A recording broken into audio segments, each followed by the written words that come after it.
Hello, Dental ATeam listeners. This is your host, Kiera Dent. And as always, I wanted to just send out a thank you to all of you who have made the Dental ATeam podcast a success. You are the ones who listen, who download, who subscribe, who leave us reviews, who leave us those 5 stars that really help us get noticed within the dental world. We decided that at the Dental ATeam, we wanted to create a space to level up, to take people from where they are and make them part of the ATeam. So we deliver content to all team members of every single position to help you become a better version of yourself. So at this time, we are new, we're growing. And just like all of you in your dental offices, you're trying to grow your practices as well. So if the Dental ATeam has been your favorite podcast, you've gained something from it, you love it, you share it with your friends, you share it with your colleagues, please do us a huge favor and help us become part of the movement to make the Dental ATeam the top team training podcast out there. So share it with your friends. Ask your friends to subscribe. If you love it, share it. I firmly believe that the best way that we can level up and positively impact the world of dental is by sharing the best of the best practices. And hopefully we're doing that on the Dental ATeam podcast for you. So please help and join me. Let's make a movement. Let's make a change. And let's help team members become the better version of themselves by sharing and having others subscribe to our Dental ATeam podcast.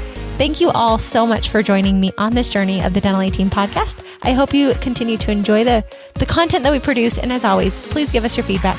Thank you so much for being a part of my Dental ATeam family.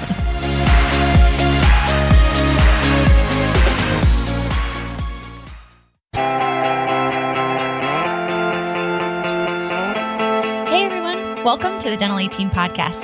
We're your hosts, Kiera Dent and Dr. Mark Costas. Mark and I had this crazy idea that maybe we could combine a dentist and a team member's perspective because let's face it, dentistry can be a challenging profession with those two perspectives. And Dental ATeam podcast was created. I'm a practicing dentist, a multiple practice owner, a dental performance coach, and the founder of the Dental Success Institute. I've been a dental assistant, treatment coordinator, scheduler, biller, office manager, current practice owner, and international dental consultant. Mark and I don't just understand you, we are you. Our goal is to positively impact the world of dentistry by sharing our lessons learned from the road in hundreds of dental offices. 2 perspectives, 1 mission, to help dental professionals reach their full potential. Welcome to the Dental ATeam podcast.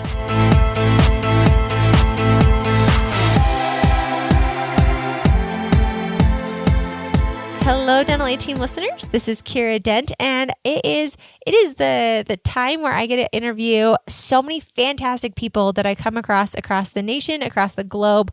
And today, I'm actually speaking with an office manager who is one of my good friends. She is an office manager in Canada, so it's exciting. Here's our global. We're venturing out of the U.S. on the podcast, and Trish, she has been part of our Dental Team Success Network. That's how her and I met, and I've just been really inspired by her. She puts a lot of really fantastic posts on there. She has a lot of good knowledge. She's got a good, just some of those people that you meet that have a very level head and you're like, I want to be friends with you. I want to pick your brain. I want to learn about you because what you do is different than what I see a lot of other people do. So Trish she's fantastic and I'm so excited to have her on here. So Trish, tell us, how are you today? Hi, Cara. I am great. Thank you so much for having me. Of course. Absolutely. I'm so happy we had a little mix up on time. So thank you for making this time work. I appreciate it. This is real life. So tell us, I gave a little intro on you, but tell our listeners a little bit more about you and kind of your story and venture into dentistry. Absolutely. So I started out by going to college to be a dental assistant. With the dental assisting program, we do the co-op placement, and I just sort of happened across this office for a co-op placement. I came in, spoke with the office manager who was here at the time. She said, "Yeah, absolutely, we'll do your co-op placement. That sounds great." And a month later, I came back to start and no one was expecting me. And that office manager didn't work here any longer. And it was super awkward. Yeah. I bet. Like showing up to a date and you're like, oh, they don't even know I'm coming. Perfect. This is great. Exactly. But it was good. The office, the dentist and his assistant at the time, they rolled with it and they were like, well, come on in. Like, let's try this out. And so I stayed on and I did my co-op placement. And at the end of my co-op placement, I was offered the position of the doctor's assistant. So that was pretty fantastic. And I was lucky enough to assist him for several years.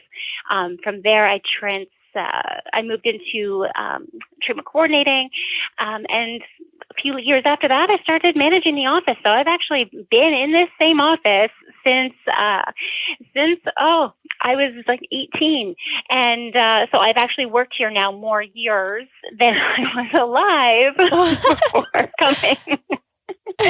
Wow. That's a really incredible story. That's like a whole mix, and you've done it all. Like, and it sounds like you can just roll with anything. It doesn't happen very often, I don't think. So No. It definitely it's worked out well. And I was so lucky because I could have been walking into anything. I had no idea. And the fact that I walked into this office and with this team and this doctor, I honestly, I could not have lucked out any more than I did. Okay. So tell us, because you say that, what makes this office so special? What makes you feel like you lucked out and you hit the jackpot? Like, what is it that's the magic sauce of this practice? The doctor. So Dr. Shields, he's always just really been so patient centered, and just, he compares the office to, the bar Cheers, in the show. And just like, you come in and we know your name and we know your story, and, we're here for you and we want to give you the absolute best treatment possible. And it's just that, sort of small town vibe, but with, all the technology that you would want from a city practice. That's awesome. That makes it really, really, really fantastic. And I know when we were chatting beforehand that one of the things that you feel you do, so not that you're boasting or bragging, but I love this, that you really developed a culture of office morale with gratitude. And I think when you say, like, that's what people want. Those are the jackpot offices that you work for. They're not and it sounds like it's from the leadership down. So tell us a little bit of how you've been able to foster and grow that office morale of gratitude. And because really office morale is hard. It's a hard thing for office managers to do. So how do you do it and do it really well from your side? Really, I agree. It is so difficult. And I have to give the biggest, high five to Dr. Shields, because really he started, he had that little egg, and we all just, have been taking care of it all this time. And he, the most of our team, not most, but our hygienists, quite a few of our front desk have all been here for many, many years. So I'm certainly not the only one that's been at the office for a long time. And it's just, he makes a point of letting us know that he appreciates everything that we're doing. And so we try to do that as well, with each other, and in, going through things and saying, hey, you did that so well, or that was great. Or we try our best to really have each other's backs. And I know that can sometimes, be difficult in a group setting. For sure. Absolutely. And I love that you said gratitude, and showing appreciation, because the end all be all is when we have this appreciation and gratitude. That's what people stay at jobs for. There was a study that was done a while ago, and I can't quote it, and I always say I should fact check myself before I get on these podcasts. So hopefully when they write the show notes, they can fix it. But there was a study that said that people don't stay at jobs for compensation. So usually, of course, we all have to have our baseline of where we want to be financially, but people stay and they're retained by appreciation. So, but I was reading the book. Here we go. I did fact check myself on this one. The How to Win Friends and Influence People. And in there, they say it's the sincere, the very pointed points of appreciation. So it's not like, hey, thanks for a great day, but it's actually being specific and really honing in on what you're actually grateful for. So for example, in a team, you give the, hey, Trish, you completely crush it. I've noticed that you have been having every single day scheduled just really well. We've been hitting our production goals, and I don't feel like I'm running around crazy. I really appreciate that. That is a very, like, people thrive on that. People, that just motivates them so much more than, hey, thanks for a great day. And I've found that offices that have this culture and they have this invested and everyone's doing it, these are the offices that work so well together. Patient case acceptance is higher, because the office morale, the energy in that office is so good that your patients feel, and it bleeds into everything else that you're doing. Absolutely. And I think too, the patients, they sense that trust. So they trust us because they see we also trust each other. Right. So they come in and they feel that. They feel that, Dr. Schultz is saying this, and hey, we're fully on board. We believe this too. And, because I think that the doctor can say anything that they want, anything to the patient, but if it's not having that follow through the office where everyone's like, yes, absolutely. I mean, the best treatment plan and the best treatment cannot happen because, the patient feels that. Yes, you're absolutely right. And they say that one of the number one reasons that treatment is not accepted is due to a lack of trust. And so when your whole team's there and you're all trusting each other and you're all in the same synergy, your patients feel that. People always say, how do you get case acceptance up? How do you? And I'm like, really, it's easy. Do you trust each other? Do you talk the same talk? Are you guys on the same page? Because your patient will feel that and they're going to pick up the vibe that you're creating and they're going to move forward with that based on what you guys are. You create your own reality. You create your own space for your patients. And this is a very easy way to do it. So Trish, that was a beautiful nugget gem you just dropped out there. Do you have any other ways that you've been able to help or that you've seen in the time you've been there to help really foster good morale in a practice? Well, this is crazy over the top, but one thing that the doctor started doing. We're thinking differently. This is how you got to be the A team. Trish, we are not just the B or C or D team. We are the A team. You got to give those crazy out of the box ones. Right. Well, he started sending us, as a group of women, together away every year. And no spouses, no kids, no doctor, just the women, and we go. And this time. It's 3 days, maybe 4. It's usually somewhere warm, and it's just a time for us to really bond and connect. Because when you're in the office and you are, you're running around and you're, looking for lab cases and you're doing everything, it's easy to start to maybe even build a little bit of resentment sometimes, and not have that time to really see each other as people. Mm-hmm. And we find that once a year, and we get together, and it's just, we see each other again as people, and we can talk more about, our needs and our wants and our dreams and our hopes. And it really does bring us together. And then that little bit kind of takes us through the year where we're just, that bit closer. Mm-hmm. I love that. I studied marriage and family therapy in my undergrad, and they talk about how couples should take those, you have your weekly date nights, and you should take a trip where you reconnect as a couple. And I feel like it can tie right into this because otherwise you see each other day in, day out as a spouse. They didn't do the laundry. They didn't clean up after themselves. They didn't do any of those things. And they just become almost like a burden or a nagging. And then when you go on those trips, you remember why you fell in love with this person, why you love to be with this person. And I think that exact principle applies to our work. We work with each other. We just are, day in, day out, like you said, running around crazy town, that we sometimes forget that we're people with these awesome stories, and we love to connect and we love to be friends. And I love the idea of a retreat of some sort. And you don't have to go crazy. You don't have to go, your doctor's super nice. I want to work for you. So if you're hiring, I'm coming. I want to go on the trip. But you can I think as a team, you can facilitate those. So if it's going out for the paint and wine nights, if it's going and doing pedicures, if it's going out for happy hour, if it's anything you can do to connect as a team and remember that you're people, not just people that you work with, that is an amazing way to create a great culture and morale within the office. Absolutely. Okay. So you also, you're systems guru, and I'm excited. Let's talk systemization. How do you do it? Because this is something that I found that I think I was talking on another one this morning with a gentleman named Adi Cashin, and we were talking about how so many dentists, what they want is they want more time and less stress. That's what they want. So then when I come into the picture, I find that most people reach out to me for coaching or to coach their office managers or to do the online training because they're looking for systems, because they believe if they have a system that's going to create more time and reduce their stress, which I totally agree with. So Trish, let's talk about some of your favorite systems and how you put them into place, because systemization I think it's the golden goose that we're all looking for. Well, this one's a tough one. So for me, actually, I love systems, but I also find them so difficult.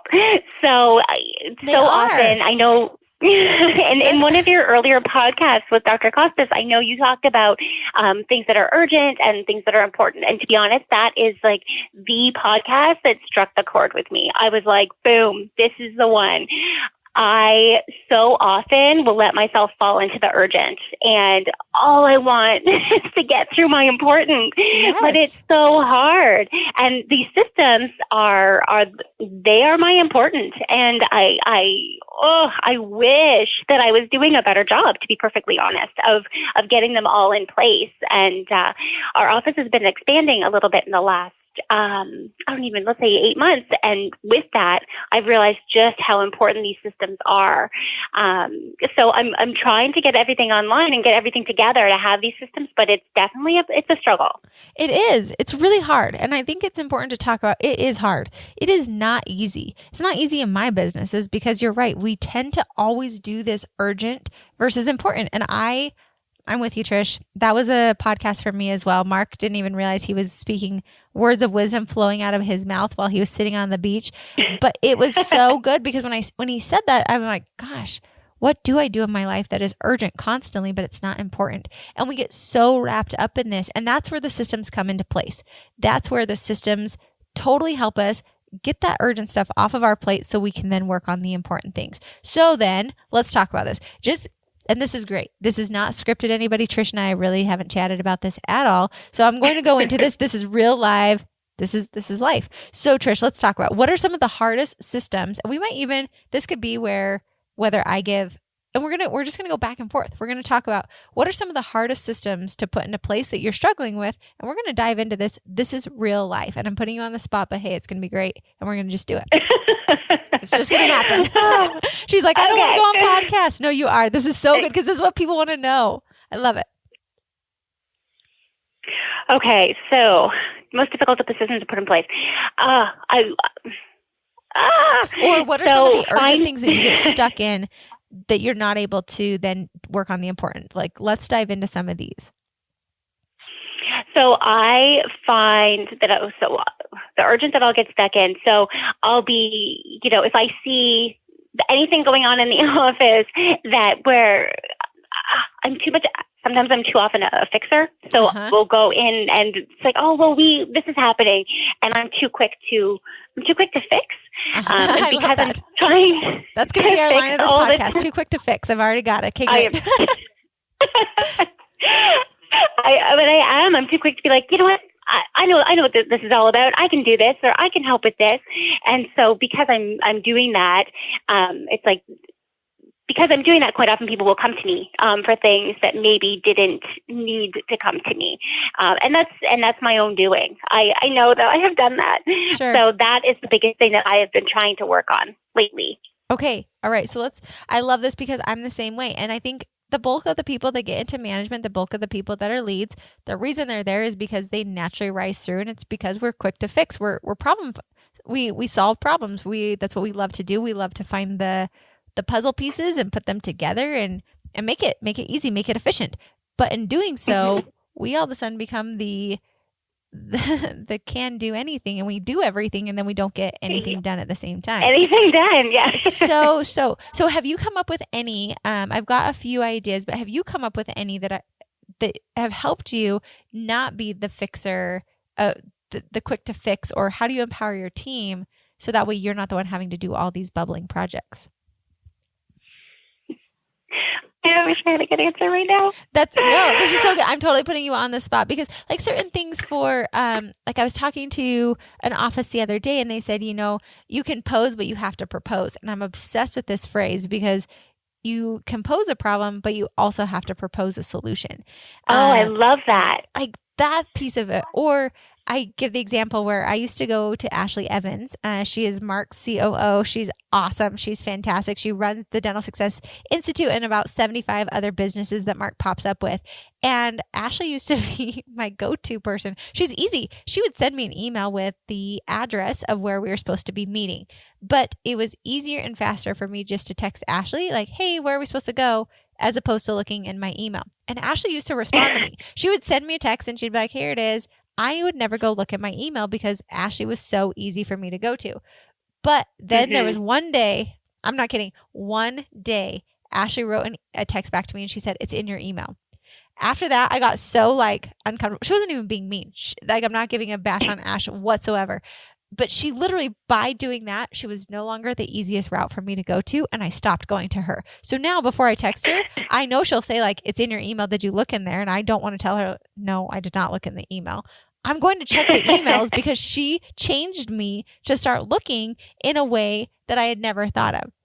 She made it so she wasn't the easiest path. And I think, Trish, you are just like every other office manager, which is why I'm so appreciative that you were vulnerable and you said that this is, you're so quick to fix, because so many office managers do this. So many leaders do this. We think, and I don't know about you, this is how I was as an office manager. So being very vulnerable as well. I literally felt, because there wasn't a seat that I had to sit in that would actually be noticed if I was missing, like a treatment coordinator or a scheduler or a dental assistant or a hygienist. You have a set seat where if you're not sitting in that seat, we notice that you're gone. But as an office manager, as a lead, we float. We can do everything because we don't have a set seat that we're supposed to be sitting in per se.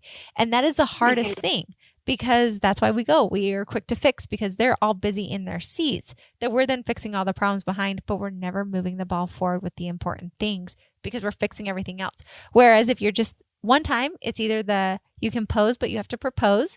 We make it so we're a little less easy for them to get the solution out of us. We ask them like, hey, did you talk to somebody else? Just posing those simple little questions to them. You no longer are the easiest person. You're no longer the person who's so quick to fix. They then will start to do that on their own because you're training them to be autonomous thinkers instead of you thinking for them. Absolutely. I love compose and propose. It's amazing. Right? When I heard that, I thought, man, that person is genius. That is something that where was this 7 years ago or whenever like, why do I just learn this? But it's because we are ready to be, we're ready for those things. So I think when you come to the systemization, I personally think it's look at your life, look at what things you are constantly fixing. Trish, so in your world, what would you say would be the number one thing that you're constantly fixing in the office, or like something that you're just like, gosh, I'm always doing this? Just off the top of your head, what would it be? Billing, financials. There you go. And does that mean you're going through the billing, or is it you're presenting the treatment plan with the financials kind of? No, so I'm going through the billing and I'm fixing errors that have occurred where the right treatment hasn't been processed or things like that. Oh, right there, right? So that takes up so much of your time. So right there, anybody who's listening to this, do exactly, Trish, all of us know. For me, I know my number one thing is I'm in offices too much to where it's great. It's great for me to be consulting offices all the time. But at the end of the day, I'm never working on the business. I am so exhausted that I don't work on the business. Just like for you, what is the big important thing that you just feel you never have time to get to, that and it just like haunts you at night? What's your important task that you're trying to get done to run the business more forward?